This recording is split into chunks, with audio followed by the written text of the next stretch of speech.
Selamat pagi Bapak, Ibu, dan saudara-saudara sekalian yang kekasih dalam Tuhan Yesus. Saya sungguh bersuka cita bahwa hari ini kita bisa kembali bertemu dan kita bisa bersama-sama merenungkan firman. Judul atau tema dari sharing saya pada hari Minggu ini adalah Just Obey. Just obey, nurut aja. Kenapa saya sampai terinspirasi untuk mengambil judul ini? Utamanya sih dari khotbah Bapak Gembala 2 minggu yang lalu. Ketika itu judulnya adalah Respon yang Benar. Saya sangat diberkati dengan sharing Bapak Gembala saat itu bahwa respon kita terhadap firman adalah ya dan amin. Artinya terima, sepakat, nurut aja. Firman itu bukan untuk dianalisa, bukan untuk dicocok-cocokkan, ini cocoknya sama siapa ya, bukan untuk dicari-cari alasan. Saya nggak bisa melakukan firman yang ini karena ini. Saya hanya bisa yang ini. Bukan untuk dicari-cari alasan, tetapi firman itu datang untuk dilakukan. Just obey. Kita hanya boleh merespon firman dengan ya, amin, dan kemudian melakukan. Saya beberapa waktu yang lalu menegur murid saya karena dia tidak melakukan apa yang saya suruh. Saya menugaskan murid saya untuk bikin kasus, melaporkan kasus dengan model seperti yang saya ajarkan. Saya menulis cara membuat kasus di buku yang saya sebut buku hijau. Saya bilang ke dia, laporkan kasusnya, ikuti contoh di buku hijau. Tapi ternyata dia bikin model yang berbeda. Lalu saya tegur dia, saya bilang, saya kan sudah bilang, ikuti contoh di buku hijau. Kenapa kamu nulisnya begini? Terus dia bilang gini, soalnya saya contoh dari koas-koas sebelumnya bikinnya kayak begini, saya ikut kayak begini. Terus saya bilang, loh, saya kan nyuruh kamu ngikutin saya. Contoh tulisan saya di buku hijau. Kan saya nyuruhnya begitu. Kenapa kamu nggak nurut sih? Nurut aja kok susah. Nurut aja kenapa? Just obey. Saya mengajak kita untuk membuka Efesus 2 ayat 1-10. Bapak Rohani menugaskan saya untuk sharing hari ini itu 2 minggu yang lalu. Nggak terlalu mepet ya. 2 minggu yang lalu, sehingga saya sudah mulai merenungkan dari firman dari ayat yang mana ya. Dan saya memang sudah merasa saya mau ambil Efesus 2 ayat 1-10 karena saya sangat suka ayat 10-nya. Dan ternyata minggu lalu Bapak Rohani khotbah lagi, juga salah satu dari ayat yang diambil adalah Efesus 2 ayat 1-10. Waktu saya mendengar Bapak Yosef minggu lalu membahas Efesus 2 ayat 1-10, saya merasa, wah, ini persis seperti apa yang sedang saya renungkan. Mari kita baca bersama-sama dari ayat 1 ya. Kamu dahulu sudah mati karena pelanggaran-pelanggaran dan dosa-dosamu. Kamu hidup di dalamnya karena kamu mengikuti jalan dunia ini. Karena kamu mentaati penguasa kerajaan angkasa, yaitu roh yang sekarang sedang bekerja di antara orang-orang durhaka. Sebenarnya dahulu kami semua juga terhitung di antara mereka, ketika kami hidup di dalam hawa nafsu daging dan menuruti kehendak daging dan pikiran kami yang jahat. Pada dasarnya kami adalah orang-orang yang harus dimurkai sama seperti mereka yang lain. Tetapi Allah yang kaya dengan rahmat, oleh karena kasih-Nya yang besar yang dilimpahkannya kepada kita, telah menghidupkan kita bersama-sama dengan Kristus, sekalipun kita telah mati oleh kesalahan-kesalahan kita. Oleh kasih karunia kamu diselamatkan. Dan di dalam Kristus Yesus Ia telah membangkitkan kita juga dan memberikan tempat bersama-sama dengan Dia di sorga, supaya pada masa yang akan datang Ia menunjukkan kepada kita kekayaan kasih karunia-Nya yang melimpah-limpah sesuai dengan kebaikannya terhadap kita dalam Kristus Yesus. Sebab karena kasih karunia kamu diselamatkan oleh iman. Itu bukan hasil usahamu, tetapi pemberian Allah. itu bukan hasil pekerjaanmu, jangan ada orang yang memegahkan diri. Karena kita ini buatan Allah, diciptakan dalam Kristus Yesus untuk melakukan pekerjaan baik yang dipersiapkan Allah sebelumnya. Ia mau supaya kita hidup di dalamnya. Amin.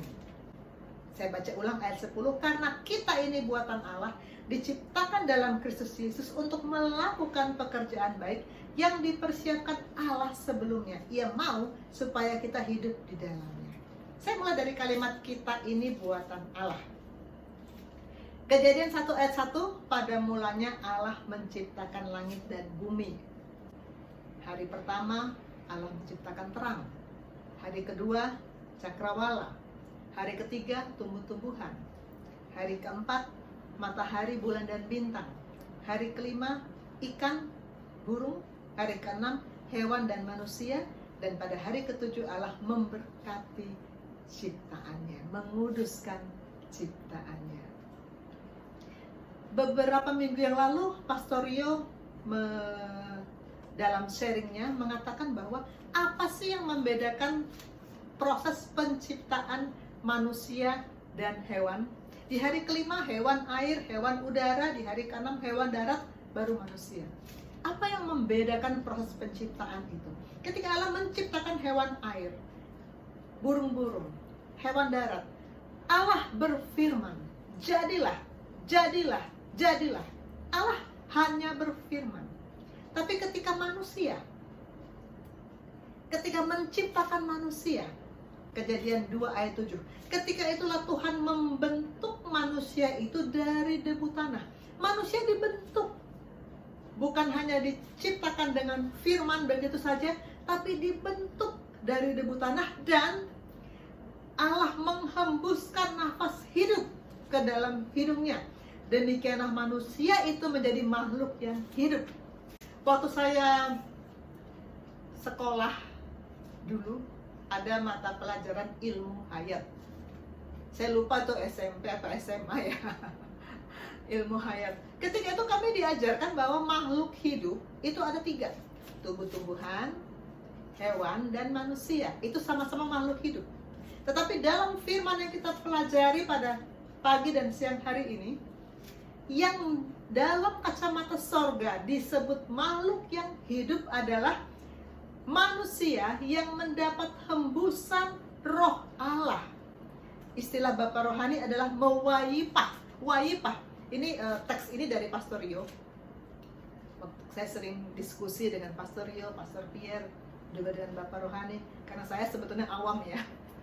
Pastor Rio menulis ini, karena manusia bukan sekedar diciptakan, tetapi Allah mewayipahkan. Wayipah adalah menghembuskan terus-menerus rohnya ke dalam diri manusia. Dan inilah yang menghubungkan manusia dengan Allah. Roh yang terus-menerus dihembuskan. Bukan cuma dihembuskan sekali lalu udah. Tadinya saya berpikir ayat Kejadian 2 ayat 7 itu berarti Allah menghembuskan rohnya lalu sudah. Ternyata yang dimaksud dengan menghembuskan nafas hidup adalah proses yang terus-menerus. Dan selama terjadi proses wayipah itu, manusia disebut makhluk yang hidup. Rohnya hidup, rohnya terhubung dengan Allah. Itu yang terjadi ketika Allah menciptakan manusia. Sehingga sesudah Allah menciptakan alam semesta dan terakhir manusia, Kejadian 1 ayat 31, maka Allah melihat segala yang dijadikannya itu sungguh amat baik. Sungguh amat baik. Di ayat 10, ayat 12, ayat 18, ayat 21 dan ayat 25, Allah melihat bahwa semuanya itu baik. Ciptaan yang Allah ciptakan semuanya itu baik. Tapi sesudah manusia diciptakan, Allah melihat yang dijadikannya itu sungguh amat baik. Karena itu kita adalah ciptaan Allah yang mulia, yang mendapat wayipah, hembusan roh Allah yang hidup. Bilang sama kanan kirimu, kamu sungguh baik. Kamu sungguh baik, sungguh baik, sungguh amat baik. Apalagi kalau senyum, aduh, cakep sekali, sungguh amat baik. Kita ini buatan Allah dan kita sungguh amat baik. Kalimat kedua, diciptakan dalam Kristus Yesus. Diciptakan dalam Kristus Yesus. Kenapa diciptakan lagi? Kita ke ayat yang pertama. Kamu dahulu sudah mati karena pelanggaran-pelanggaran dan dosa-dosamu. Paulus menulis surat ini kepada orang mati atau orang hidup? Orang hidup lah ya. Gak mungkin Paulus mengirim surat kepada mayat-mayat. Gak mungkin. Tapi dia bilang kamu dahulu sudah mati. Siapa sih, bagaimana sih karakteristik jemaat Efesus yang menerima surat Paulus ini? Efesus 1 ayat 1 menjelaskan dari Paulus Rasul Kristus Yesus oleh kehendak Allah kepada orang-orang kudus di Efesus, orang-orang percaya dalam Kristus Yesus. Ini orang-orang kudus dan yang pasti hidup, bukan mati. Orang-orang kudus yang hidup. Tetapi Paulus bilang kamu dahulu sudah mati. Kamu dahulu sudah mati. Oleh karena apa? Karena pelanggaran dan dosa. Pelanggaran dan dosa membuat orang-orang kudus di Efesus ini sudah mati. Jadi yang mati apanya? Yang mati adalah rohnya. Roma 3 ayat 23, karena semua manusia sudah berbuat dosa. Kita lihat di sini mulai dari manusia pertama memutuskan untuk menolak patuh pada perintah Allah. Menolak patuh pada perintah Allah. Maka waipah itu terhenti. Hembusan roh Allah yang terus-menerus dalam diri manusia, yang membuat manusia terhubung dengan Allah, terhenti. Khotbah Bapak Gembala minggu lalu mengkonfirmasi kepada saya bahwa manusia lahir sudah berdosa. Karena apa? Karena dosa warisan. Dosa warisan dari Adam Hawa. Manusia dan seluruh keturunannya sudah putus hubungan dengan Allah.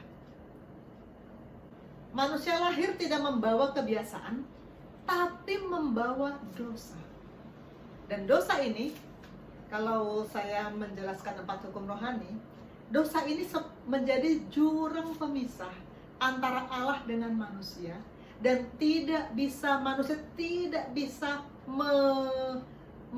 menjangkau Allah karena jurang ini begitu lebar, begitu dalam. Sebab upah dosa adalah maut. Karena dosa, maka manusia harus mati. Maka Paulus bilang pada orang-orang di Efesus, kamu dahulu sudah mati. Secara roh, kita sudah mati karena terpisah dari Tuhan Allah. Ini slide Bapak Yosef beberapa waktu yang lalu. Dosa membuat kita mati, kita meleset, kita terikat. Meleset, Tuhan punya tujuan menciptakan kita ke arah sana, tapi kita meleset ke arah sana. Meleset karena dosa. Secara roh kita sudah mati karena terpisah dari Tuhan Allah. Ini slide ini adalah slide Bapak Gembala. Ini saya waktu itu sudah minta izin untuk memakai dan saya sudah pernah 2 kali pakai slide ini. Karena saya suka ini menggambarkan dan ilustrasi yang sangat praktis untuk kita bisa mengerti. Kenapa ini saya ulang? Karena di sini ada murid-murid saya yang ketika itu memang belum hadir. Saya mau mengajar murid-murid saya dan mungkin ada juga jemaat-jemaat baru yang masih perlu dasar-dasar firman untuk punya pengenalan yang benar akan Kristus. Kita ketika pertama diciptakan, manusia ketika pertama diciptakan, Adam Hawa ketika pertama diciptakan Allah untuk kemuliaan Allah. Dan saya baru mendapat konfirmasi seminggu yang lalu waktu Bapak Yosef khotbah bahwa ketika Allah menciptakan manusia, iblis Lucifer ketika itu belum jatuh dalam dosa. belum jatuh dalam dosa. Sehingga manusia Adam Hawa masih hidup dalam kemuliaan Allah. Kemudian terjadilah peristiwa Lucifer dan sepertiga malaikat jatuh melawan Allah, diusir dari Taman Eden, dan disitulah iblis berusaha dengan segala cara untuk membuat manusia juga ikut dia. Dengan akal bulusnya, iblis bisa menebar benih dosa. Benih dosa. Karena benih dosa itu sudah dia tebarkan, maka kemuliaan Allah meninggalkan manusia. Dan karena dosa itu benih, maka berbuah kelakuan, perbuatan, kebiasaan dosa. Semua ini yang kita lihat di gambar hati manusia ini adalah perbuatan kebiasaan dosa. Dendam, licik, iri hati, ketakutan, jahat, penipu. Sebelum kita hidup dalam pola Tuhan, sebelum kita sungguh-sungguh bertobat radikal, kita seperti ini. Saya juga dulu seperti ini. Sudah lahir baru, tetapi ketika itu saya belum mengerti seed of sin, belum mengerti habit of sin. Saya baru mendengar yang namanya seed of sin dan habit of sin ketika saya masuk di Gesim ini. Baru dengar, baru ngerti. Maka hidup saya ketika itu, sebelum masuk di Gesim ini, walaupun sudah lahir baru, tetap bolak-balik jatuh dalam kebiasaan-kebiasaan dosa. Bolak-balik jatuh.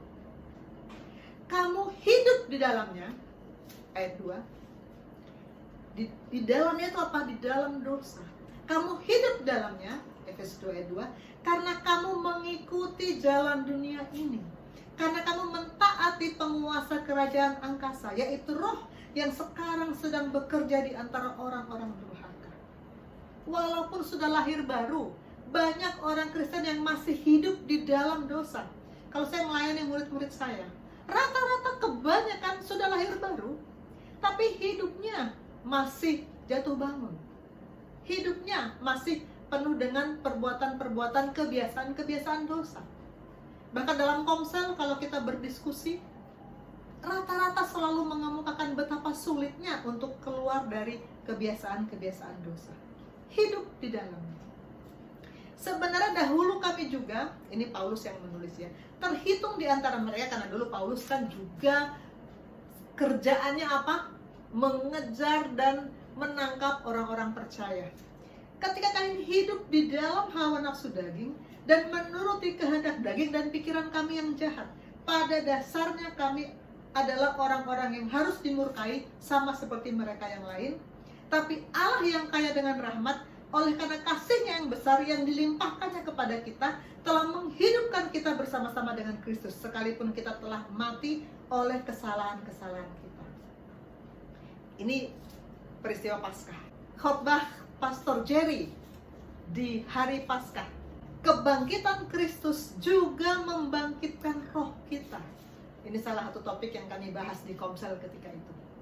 Kebangkitan Kristus juga membangkitkan roh kita, menghidupkan kita bersama-sama dengan Kristus. Sehingga kita diciptakan dalam Kristus Yesus.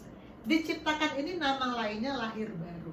Saya katakan, saya sudah lahir baru lama sebelum saya masuk Yesus. Dan ini inspirasi Bapak Gembala seminggu yang lalu dan juga disinggung dalam khotbah minggu lalu, bahwa kita telah menanggalkan manusia lama. Kita mengenakan manusia baru, menanggalkan manusia lama, dan terus-menerus diperbaharui. Manusia baru itu harus terus-menerus diperbaharui untuk beroleh pengetahuan yang benar menurut gambar Khaliknya. Dan saya sangat suka dengan kalimat bawah ini, terakhir ini, pertobatan dan pembaharuan bukan hanya satu titik, tapi itu adalah garis panjang. Pertobatan dan pembaharuan bukan hanya terjadi di satu titik, tapi itu terjadi di garis panjang kehidupan kita. Tahun lalu, kita sudah belajar banyak tentang garis panjang ini, yaitu 3 tahap pembenaran. Bahwa garis panjang itu, tahap pembenaran itu dimulai dari step 1 yang disebut justification, penyelarasan roh. Itu bukan satu titik dan selesai, tapi masih dilanjutkan dengan step 2, tahap 2, yaitu penyelarasan jiwa dan tubuh. Dan disitu terjadi proses sanctification, pengudusan, pembenaran yang bersifat aktif. Itulah garis yang panjang itu, yang membuat kita harus terus-menerus menerima firman, agar jiwa kita, tubuh kita, kelakuan kita dapat selaras dengan firman. Amin. Kembali ke gambar ini. Benih dosa menghasilkan kebiasaan-kebiasaan berdosa. Dan ketika Tuhan Yesus mati di kayu salib, ketika kita menerima Dia sebagai Tuhan dan Juru Selamat pribadi yang disebut lahir baru, ketika itu seed of sin dicabut. Ini saya baru mengerti ini ketika saya masuk Yesus. Tadinya saya nggak tahu bahwa ada seed of sin dan ada habit of sin. Saya pikir lahir baru selesai, itu satu proses titik, itu satu titik. Ternyata lahir baru adalah garis panjang.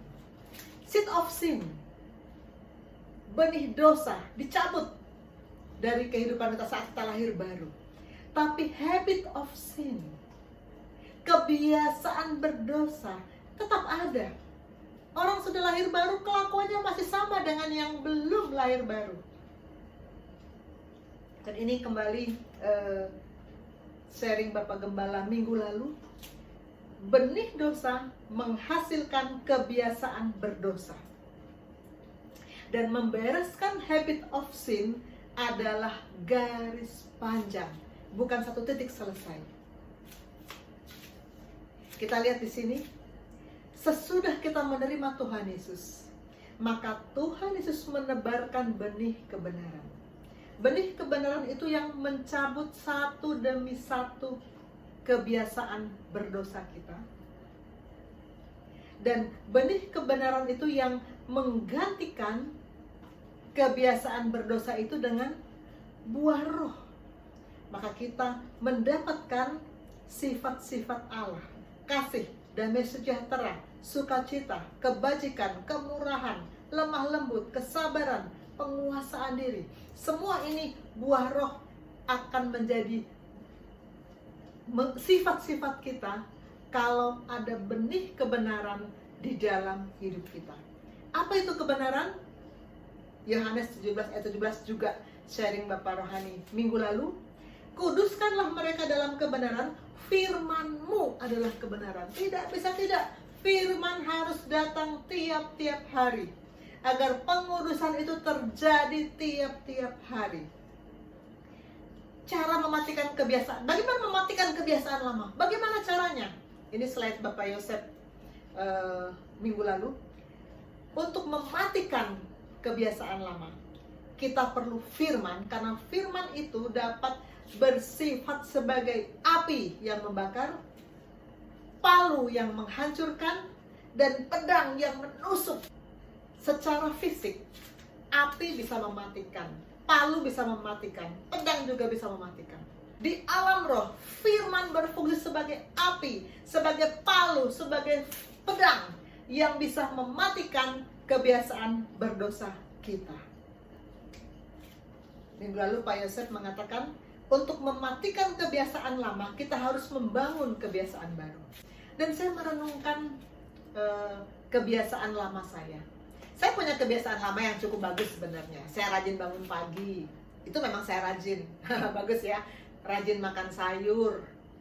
Ada kan anak saya, susah banget makan sayur. Saya rajin makan sayur dari sejak saya kecil sudah rajin. Bagus kan?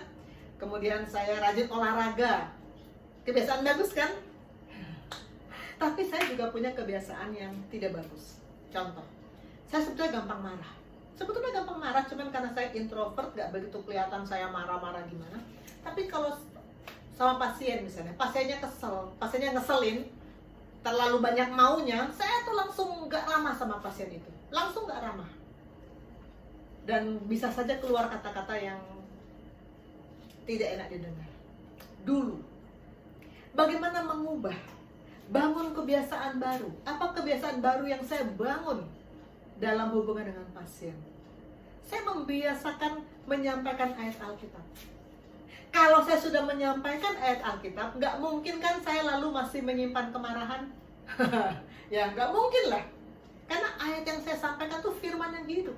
Saya membangun kebiasaan baru menyampaikan firman kepada pasien, sehingga kebiasaan lama saya untuk gampang marah sama pasien hilang. Begitu juga dengan murid. Dulu, saya tuh nggak sabaran sama murid yang yang bodoh, yang susah nangkep, yang loading lama, nggak sabaran. Sehingga saya bisa memberikan wajah yang cemberut dan mereka bisa ketakutan setengah mati lihat saya dulu. Mengubah kebiasaan lama dengan cara membangun kebiasaan baru. Kebiasaan baru apa yang saya bangun? Memberikan firman tiap-tiap hari. Setiap pagi selesai saat teduh jam 4:30, saya mengirim ke grup-grup murid-murid saya firman yang saya baca. Kalau saya sudah mengirim kepada mereka firman, saya akan terjaga oleh firman itu, terprotek oleh firman itu untuk tetap menjaga sikap saya. Membangun kebiasaan baru untuk mematikan kebiasaan lama. Apalagi kebiasaan lama saya ya, saya pikir-pikir nih. Dulu saya suka curhat, dulu saya punya teman dekat, dan saya suka curhat, curhat sampai nangis-nangis. Padahal teman saya ini bukan anak Tuhan. Jadi bisa kebayang lah. Dulu, saya ancur-ancuran memang. Curhat sama teman yang bukan anak Tuhan. Kemudian seorang pendeta, waktu itu masih di gereja yang lama juga. Pendeta bilang sama saya, jangan curhat sama orang yang gak cinta Tuhan. Curhat sama hamba Tuhan aja gak apa-apa, lebih bagus. Maka akhirnya saya belajar untuk mulai curhatnya sama hamba Tuhan. Waktu masuk Gesim, saya mengawali keterlibatan saya di Gesim dengan suka curhat ke Bapak Gembala. Terus beliau tegur saya, katanya apa? Jangan curhat sama pendetamu, jangan curhat sama pendetamu. Saya terpana, curhat sama Tuhan katanya. Ada ayatnya, ada DP ayat. Mazmur Daud mengatakan, curahkanlah isi hatimu hanya kepadanya, bukan pada orang lain. Dan sejak itu saya mematikan kebiasaan lama saya suka curhat. Saya bangun kebiasaan baru, curhat sama Tuhan. Karena memang hanya Tuhan yang bisa memberi jalan keluar. Untuk apa curhat sama orang? Orang kan gak bisa bantu kita. Matikan kebiasaan lama, bangun kebiasaan baru. Amin. Dan kemarin ilmu baru lagi yang dari Bapak Gembala, bagaimana mengubah kebiasaan. Ini saya juga sangat diberkati. Kemarin ramai kita membahas ini di Komsel. Pertama, kita harus jujur mengakui. Kalau dari ayat yang kemarin dibagikan oleh Bapak Gembala, mengakui kesalahan itu harus kedua pihak. Pertama ke Tuhan, tapi kedua kepada orang yang kita bersalah. Kita harus jujur mengakui. Jangan ditutup-tutupi, jaim-jaim, biar aku kelihatan rohani. Itu membuat kita tidak bisa mengubah kebiasaan lama. Kedua, keluar dari lingkungan yang buruk. Saya pernah pada satu masa dalam hidup saya nggak punya teman yang sama dewasa rohani. Saya berteman dengan orang-orang yang tidak cinta Tuhan. Dan itu bikin saya terikut lingkungan yang buruk, menghasilkan kebiasaan yang buruk. 3, kenali pemicunya. Apa yang memicu sampai kebiasaan buruk itu muncul? Hindari. Dan 4, izinkan Tuhan bentuk hidupmu. Izinkan Tuhan bentuk hidupmu. Itu cara mengubah kebiasaan. Ini khotbah Bapak Yosef, saya nggak ulang ya. Cuman saya karena mendapat berkat dari situ, maka saya ulang sepintas saja. Nah, kalimat berikutnya dari Efesus 2 ayat 10. Untuk melakukan pekerjaan baik, karena kita ini buatan Allah, diciptakan dalam Kristus Yesus untuk melakukan pekerjaan baik. Kita dibentuk oleh Allah, diciptakan ulang oleh Kristus. Untuk apa? Untuk melakukan pekerjaan baik. Dan karena itu kita harus respons. Khotbah Bapak Gembala 2 minggu yang lalu, harus respons. Tuhan Allah sudah membentuk kita begitu indah, sungguh amat baik. Tuhan Yesus sudah mengkreasikan keselamatan yang luar biasa yang membuat roh kita bisa kembali terhubung dengan Allah. Begitu baiknya Tuhan kepada kita. Respon kita apa? Respon kita apa? Ketika 2 minggu yang lalu Bapak Rohani bicara soal respons, saya teringat ketika saya awal-awal masuk Gesim. Waktu saya awal-awal masuk Gesim, saya agak bingung-bingung melihat kok kalau Bapak Rohani, Bapak Gembala khotbah, waktu itu kan belum jadi Bapak Rohani saya ya, saya sebutnya Bapak Gembala. Bapak Gembala khotbah, kok ada beberapa orang yang nyaut, ya, sampai tangannya diangkat, ya, amin, ya. Yang sering saya paling lihat itu Pastor Jerry, selalu angkat tangan, ya, ya. Begitu juga Pastor Pierre ketika itu masih di Jakarta.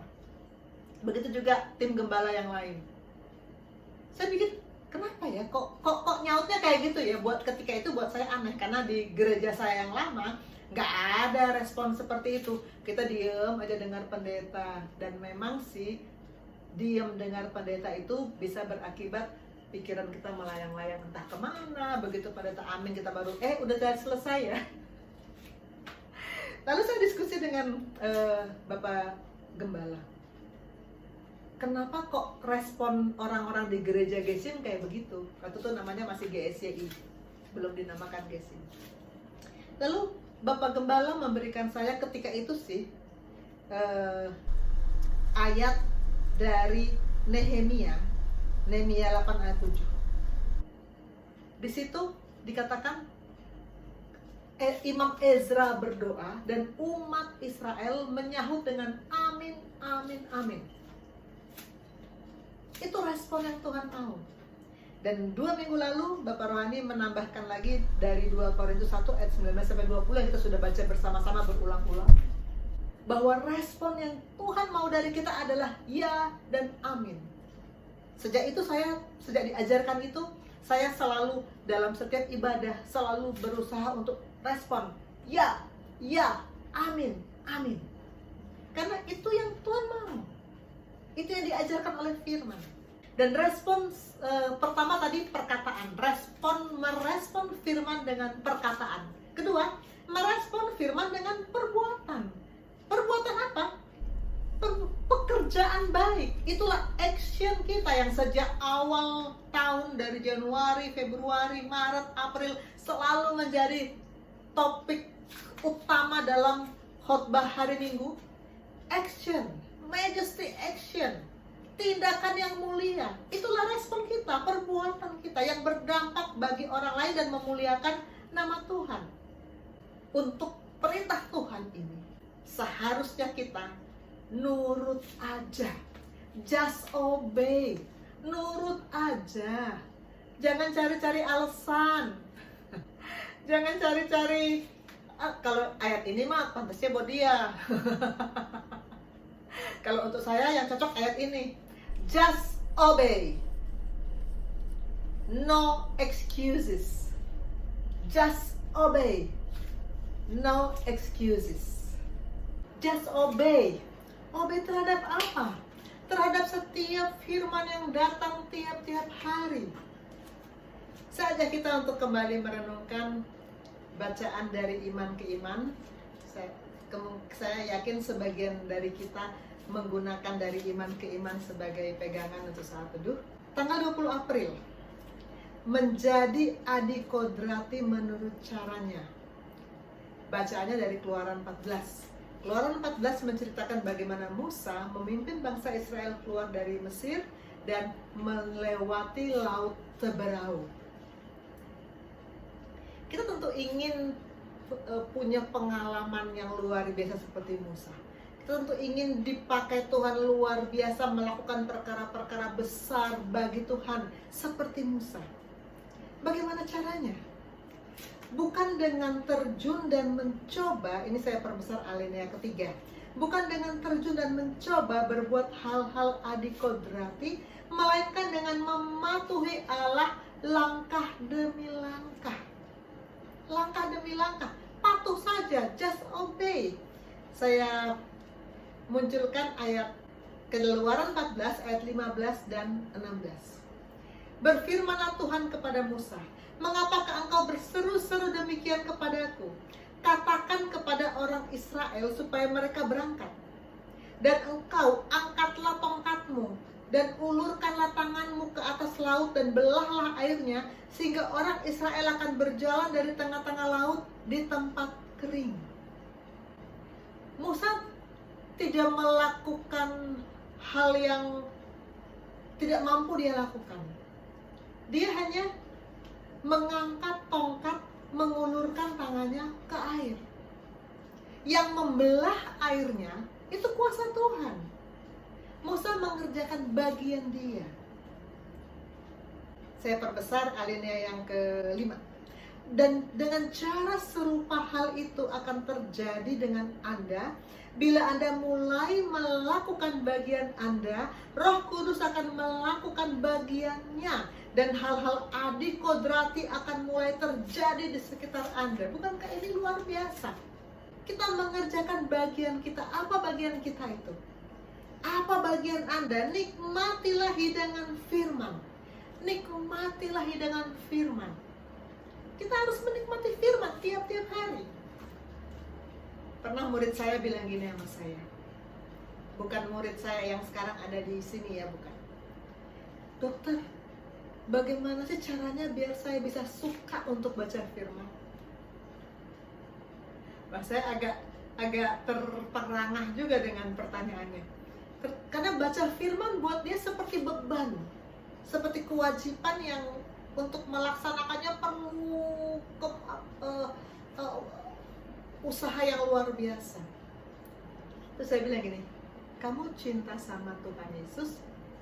Oh iya dokter, saya cinta Tuhan. Saya bilang, kalau kamu cinta sama Tuhan Yesus, kamu harus cinta dengan firman-Nya. Ya, cinta sama Tuhan harus cinta dengan firman-Nya. Siapa yang sekarang ini sedang berpacaran? Kalau pacar kirim chat lewat WA atau lewat Line, apakah kita akan mau baca males, seminggu lagi aja dibaca? Nggak mungkin. Pasti langsung buru-buru baca dengan gairah, dengan sangat pengen tahu. Kenapa? Karena kita mencintai orang yang mengirim itu. Begitu juga dengan firman. Kita mencintai yang mengirim firman, maka kita harus bergairah untuk baca firman. Kalau kita katakan I love Jesus, kita harus love dengan firman-Nya. Amin. Saya lanjut bacaan tanggal 27 April dari Iman ke Iman. Kepatuhan bukan soal kecil. Bicara tentang kepatuhan, just obey. Bacaannya dari Lukas 16 ayat 10. Saya munculkan Lukas 16 ayat 10. Barang siapa setia dalam perkara-perkara kecil, ia setia juga dalam perkara-perkara besar. Dan barang siapa tidak benar dalam perkara-perkara kecil, ia tidak benar juga dalam perkara-perkara besar. Pastor Kenneth dalam tulisannya ini menceritakan bahwa dia pernah mengalami kekeringan rohani. Lalu dia tuliskan di alinea ke-4. Jika itu pernah terjadi atas diri Anda, bolehkah saya memberi saran? Telusuri kembali dan temukan perintah Tuhan yang terakhir Anda terima dan belum Anda patuhi, lalu lakukanlah perintah itu. Setiap firman yang datang kepada kita sebagai perintah Tuhan, kita harus lakukan. Just obey. Nurut aja. Jangan cari-cari alasan. Saya di tanggal 30 April. Judulnya, Jadilah Pemberi yang Bersukacita. Saya selalu senang kalau sharing tentang hal memberi untuk pekerjaan Tuhan. Kenapa? Karena dulu saya itu pelit untuk memberi untuk Tuhan. Susah, berat rasanya dulu. Memang mama saya mengajar saya bahwa kita setiap ibadah harus kasih persembahan. Itu saya selalu patuh. Jumlahnya saya akan lihat tengah-tengah ya, bukan yang paling kecil, bukan juga yang paling besar, tengah-tengah aja. Sebesar itu yang saya rela kasih buat Tuhan. Kemudian persepuluhan, memang saya diajarin sama mama saya mesti kasih persepuluhan, dan itu saya patuh. Seberapa gaji yang saya terima, saya berikan persepuluhan kepada Tuhan. Tapi di luar itu, saya rasanya untuk memberi lagi untuk pekerjaan Tuhan kok rasanya kok berat ya. Kan cari uang susah gitu ya. Berat rasanya. Apalagi dulu saya selalu merasa bahwa saya itu pas-pasan. Pas-pasan, penghasilan saya pas-pasan. Jadi kalau terlalu banyak saya berikan untuk gereja, untuk pekerjaan Tuhan, gimana gitu. Itu dulu.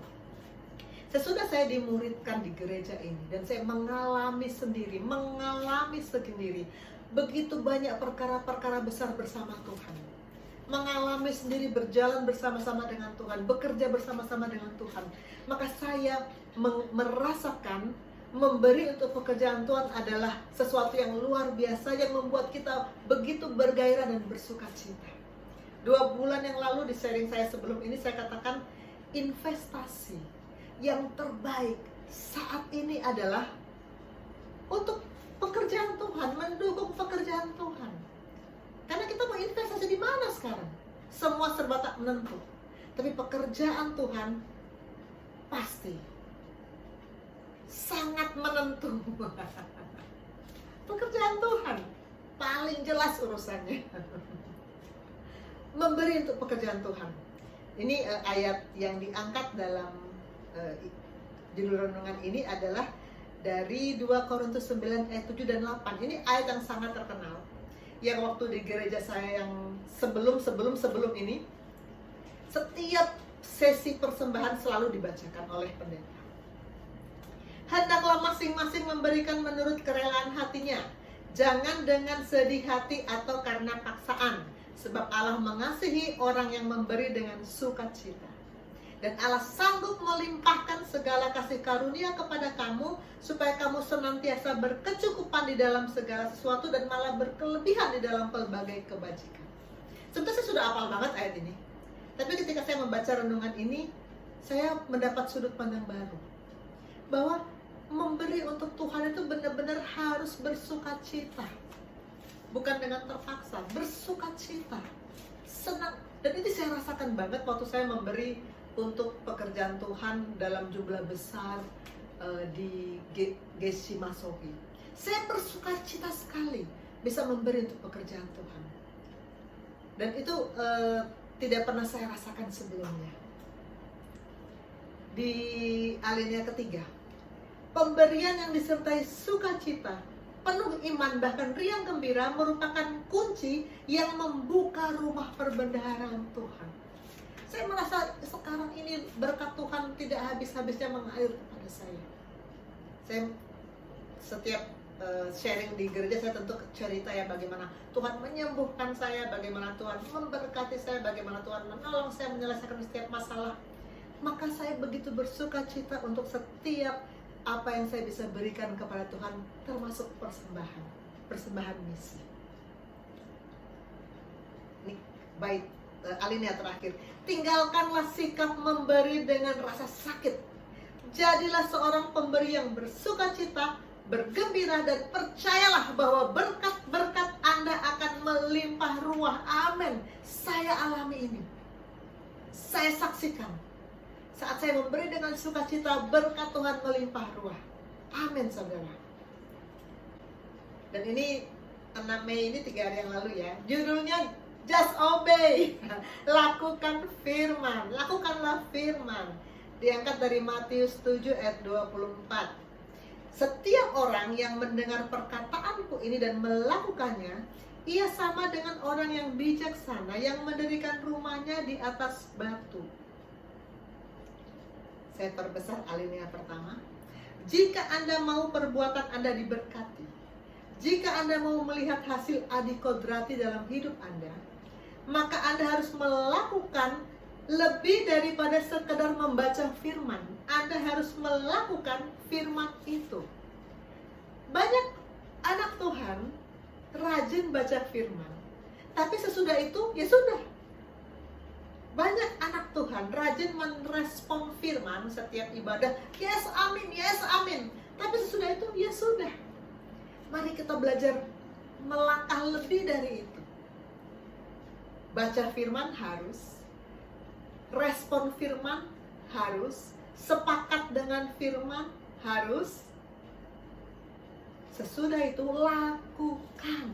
lakukan firman itu. Just obey. Alinea paling terakhir, teruslah membaca dan mempelajari Alkitab. Dengarkanlah pita-pita rekaman mengenai pengajaran, pergilah ke gereja dan dengarkanlah firman dikhotbahkan, tapi jangan berhenti sampai di situ. Ayunkan sebuah langkah penting lebih lanjut dengan mengambil firman yang telah Anda dengar, lalu lakukanlah. Just obey. Kalimat nomor 4 dari Efesus 2 ayat 10. Yang dipersiapkan Allah sebelumnya. Artinya apa? Allah sudah mempersiapkan bagi setiap kita.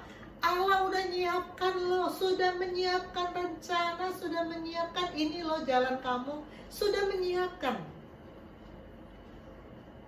Allah sudah siapkan bagaimana respon kita. Bagaimana respon kita? Respon dengan perkataan, yes, amen. Respon dengan perbuatan bagaimana? Mempersiapkan itu nggak main-main. Mempersiapkan itu pasti penuh dengan kesungguhan. Saya mengerjakan endoskopi di rumah sakit.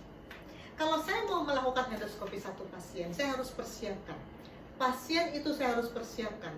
Harus, sekarang lagi pandemi ya, harus swab, PCR dulu, harus di ronsen, periksa darah, pasiennya puasa, kemudian susternya dipersiapkan, ruangannya dipersiapkan, alat-alatnya dipersiapkan, dibersihkan, disetel, dipasang, semuanya disiapkan. Dan saya juga harus menyiapkan waktu saya.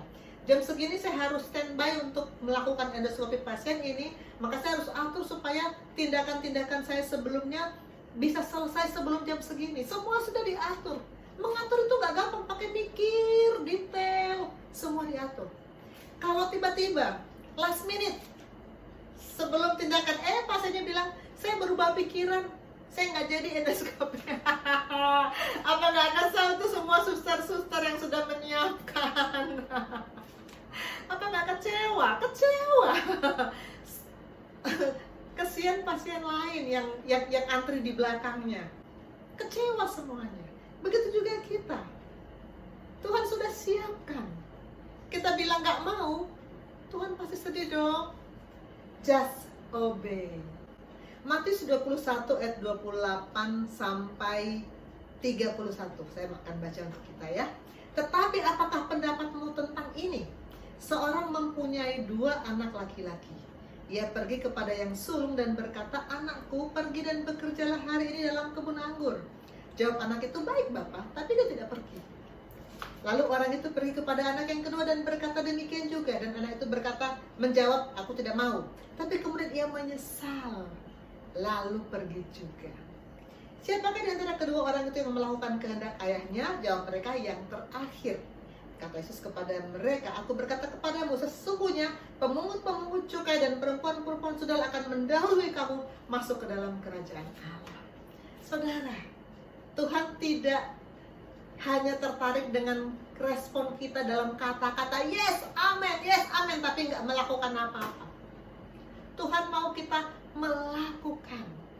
Kalau kita nggak melakukan, nanti kita disalib loh sama orang lain, didahului loh sama orang lain. Just obey. kalimat paling terakhir di Efesus 2 ayat 10, Ia mau supaya kita hidup di dalamnya. Di dalam apa? Di dalam rencananya. Ia mau. Ia mau, itu kemauan Tuhan. Dia mau supaya kita hidup di dalamnya. Saya tayangkan lagi 1 Yohanes 2 ayat 6 yang 2 tahun lalu selalu didengungkan hampir di setiap ibadah. Barang siapa mengatakan bahwa ia ada di dalam Dia, ia wajib hidup sama seperti Kristus telah hidup. Barang siapa mengatakan, ngomong, kita selalu ngomong bisa. Tapi Tuhan tidak mau hanya ngomong. Tuhan mau kita melakukan, wajib hidup sama seperti Kristus telah hidup. Amin. Kesimpulan pertama, kita ini buatan Allah. Kedua, kita diciptakan dalam Kristus Yesus. Ketiga, kita harus melakukan pekerjaan baik. Keempat, Allah sudah mempersiapkan sebelumnya. Dan kelima, Allah mau supaya kita hidup di dalamnya. Just obey. Mari kita lakukan.